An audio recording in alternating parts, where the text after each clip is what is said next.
Before Conker became one of the rudest characters on the Nintendo 64, he was supposed to be cute. Very cute. Rare was building a bright, colourful adventure for him.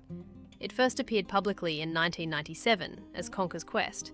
Then, over the next year, that project became 12 Tales, Conker 64.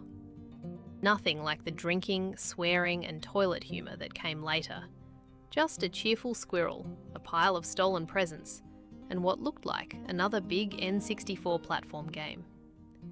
But 12 Tales never released. Instead, the game slowly changed into Conker's Bad Fur Day. And by the time that transformation was clear, Conker had already spent years in development.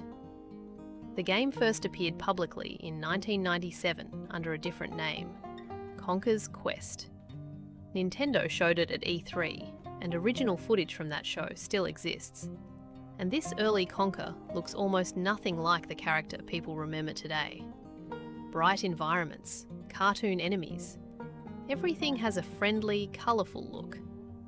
Conker even appeared in Diddy Kong Racing, while work on his own game continued. Then, by 1998, Conker's Quest had become 12 Tales Conker 64.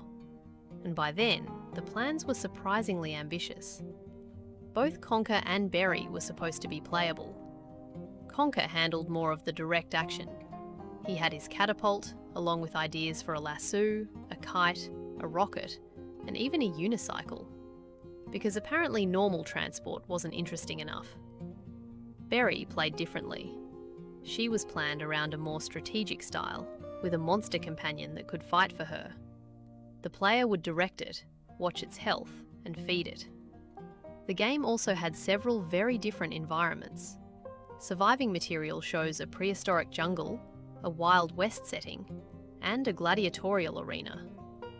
There were some unusual ways of getting around too, including a jet-powered surfboard and a hook and wire system. A lot of work was also going into character animation. Rare wanted 12 Tales to feel almost like an interactive cartoon. Conker and Berry could react to what was happening around them. Nintendo even promoted the idea that those reactions could sometimes give the player hints. Then there was multiplayer. A 2-player cooperative mode was planned. One player would control Conker, while the second controlled an owl companion alongside him. There was also a separate 4-player battle mode. So 12 Tales was well beyond a small experiment hidden away inside Rare. Nintendo was promoting it, magazines were previewing it, and it was scheduled for release in 1998. One magazine even listed the game as 60% complete. But that number needs a warning. We know the magazine printed it.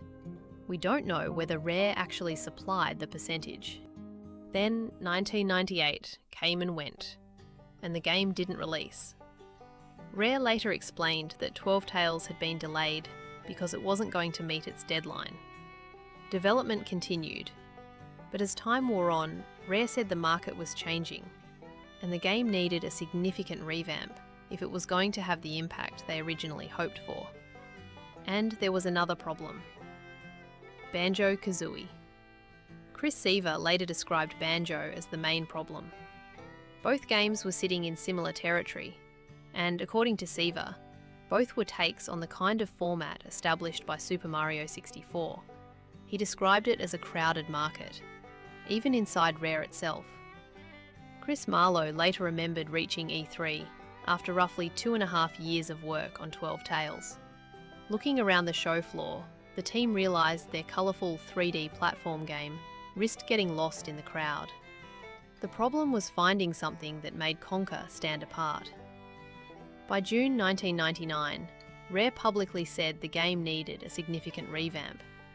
But this is where things get interesting.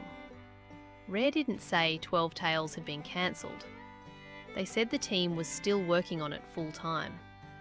Whatever Conker was going to become, development hadn't stopped. Chris Seaver brought a very different idea for the character to Rare founders Chris and Tim Stamper. Eventually, Seaver took control of the project. The direction became more adult, and much further removed from the cute platformer Rare had been showing. By April 2000, Rare was still denying that the game had simply been canned. They said it had already gone through a couple of fairly major facelifts, and the newest one was the most drastic. At almost exactly the same time, people were beginning to see what that drastic facelift actually meant. Conker's Bad Fur Day, the cheerful squirrel looking for stolen presents, was now starring in a violent adult comedy filled with rough language and a completely different style of humour. So 12 Tales wasn't replaced in one clean cut. The version Nintendo had been promoting disappeared, but development on Conker continued.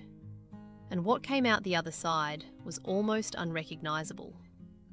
There's also one claim that gets repeated a lot, that 12 Tales was 90% complete when Rare abandoned the original version.